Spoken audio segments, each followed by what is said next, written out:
Hi everybody! Today we're going to make another map using a stencil that I made with the Silhouette Cameo. I used this map out of this book called Greek and Roman Mythology. It's a book that we're using with our ancient Greek and ancient Roman unit for homeschooling.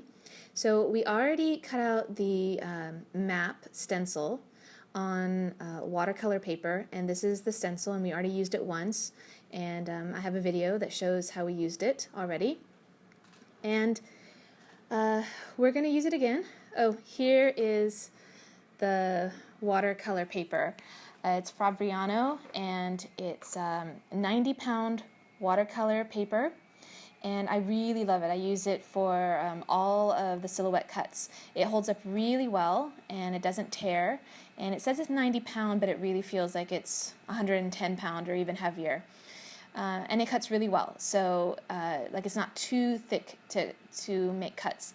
So we cut this using the Silhouette Cameo, like I said, and this time we're going to use the Koh-i-Noor watercolor pencils to color in the map once it's all done and we've traced the stencil.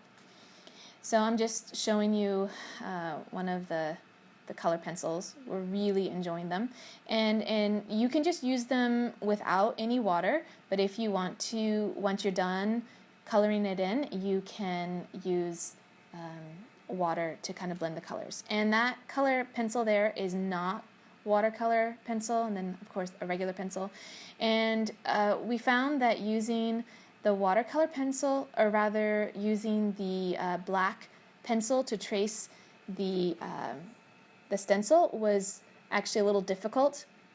And so then that's my 13-year-old son there, and he just used a pencil to trace it, and later he's going to outline it with the black regular color pencil, not the watercolor pencil, because that way it'll kind of act a little bit as a barrier between the blue and the green that he's eventually going to do. So it took him a little bit to trace the entire stencil, and this is kind of the Mediterranean Sea area, and here are some of the greens that he's going to use, quite a variety. And then he got started on just filling in this, I think, is the lower part of the page, so that would be Africa, and then he goes in and he does Europe, and he's just using a variety of greens, and he's not being really all that detailed here. I think he's just putting in just a bunch of colors, which is fine, because once you add the water, all the colors kind of blend together. I just probably would have preferred if he had spent a little bit more time filling it in, because once you add the water, basically this is your color, and so the more color pencil you have, the more rich the color ends up being once you add the water. And so actually I made a mistake. He actually just used, I think, the blue watercolor pencil here to outline the continent and the Mediterranean Sea and the Black Sea. I thought he had used the other one, but this is fine. He used the blue, and he's going to be using blue on the bodies of water anyway. So now he has finished coloring, and he is using just a simple paintbrush and some water to fill in, or rather to blend the colors. And this, I feel, is really the fun part of the project. It's really great to just see how the colors just morph and blend and come to life really when you add the water. It's a lot of fun. I really like this part.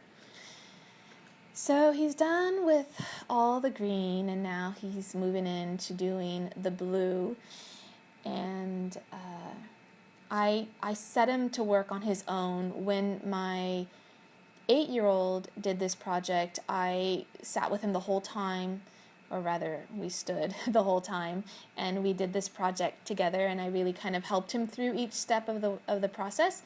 But with my 13-year-old, I basically explained what needed to be done, and then he did it on his own.